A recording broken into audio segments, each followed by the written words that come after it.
لیکن پھر سر یہی ہوتا ہے نا کہ ایسے ابھی چل رہا تھا اس ملک میں جو پچھلے ہفتے جو کچھ بھی ہوا، پھر مولانا صاحب ہمارے بھی بزرگ ہیں، آپ کے بھی بزرگ ہیں اور دوست بھی ہیں، تو وہ پھر ہمارے جیسے لوگ یہ اچھائی میں اسپیس بھی تو دیتے ہیں نا. اب مولانا صاحب کے لیے انہوں نے جو بھی بولا، میں یہ فرق دیکھ رہا تھا کہ ادھر والے جو لوگ بھی ہیں جو عمران خان سے ڈس ایگری کرتے ہیں، انہوں نے نا مولانا صاحب جو بھی کہہ رہے تھے ان کو کسی نے مطلب کوئی برے الفاظ نہیں نکالے ان کے لیے، اور یہی تحریک انصاف والے ایک دن میں ہی چینج ہو جاتے ہیں. تو کم از کم یہ فرق سے پتہ لگتا ہے کہ جو بھی دوسری طرف عمران کے ریاض لوگ نے ہیں تو ایون کہا بھی کہ جلدی ڈیسائیڈ کریں گے ہم نے مولانا صاحب کے ساتھ کرنا کیا ہے. ہاں مطلب اس کی کہ ٹویٹ ان ہے، کو ہم نے جو ہے وہ گلاب کا پھول کہنا ہے یا وہ ساتھ وہ بولا. یہ اللہ تعالیٰ کا نظام ہے. آج 2018 25 جولائی کو انتخابات ہوئے اور اس کے بعد الیکشن کا رزلٹ آیا، ہم نے اس کو ایکسیپٹ نہیں کیا. اس سفر کے اندر جماعت اسلامی ہم سے ہٹ گئی، نکل گئی بیچ میں سے رستے چھوڑ کے. میں، مولانا صاحب اور پروفیسر ساجد میر صاحب رہ گئے. اس کے بعد تھوڑے عرصے کے بعد پھر پی ڈی ایم بنی، بلاول صاحب نے اجلاس بلایا، اور پھر اے این پی بھی آ گئی اور دوسری جماعتیں اور بھی آ گئیں.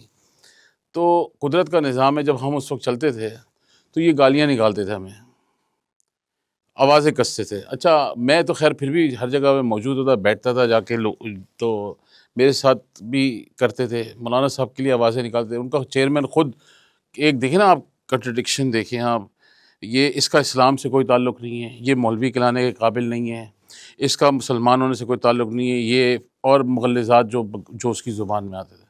اب آج اللہ تعالیٰ کا نظام دیکھیں، 4 مہینے کے بعد یوتھی ہے، ان کو دیکھ کے کہتے ہیں ابو آ گئے، ابو آ گئے. ایک تو بہت کٹر یوتھی نے ٹویٹ کی ہوئی تھی کہ بھائی صدر مولانا اور میں نے کہا یار واقعی وقت کی بات. تو آپ دیکھیں نا، اب وہ چیخ کے کہتے ہیں ابو آ گئے. اب کیا کرے اب وہ اپنے ابو کا ابو نہیں مان رہا سر، مسئلہ یہ مولانا صاحب کب تک مان رہا.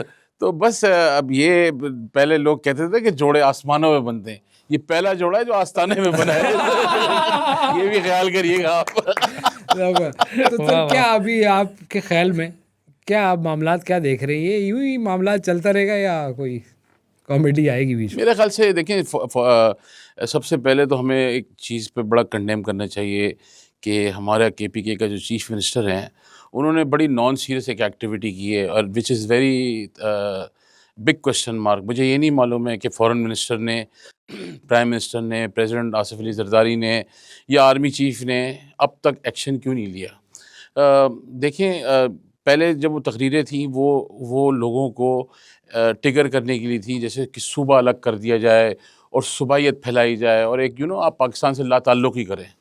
اب یہ جو شوشہ انہوں نے نیا چھوڑا ہے کہ خود جا کے اس کے ساتھ ملاقات کی کونسل جنرل کے ساتھ، اب یہ کام جو ہے اگر اس کو باریک بینی سے آپ دیکھیں، یہ ایک 2 چیزیں تھیں جو مجیب کہتا تھا.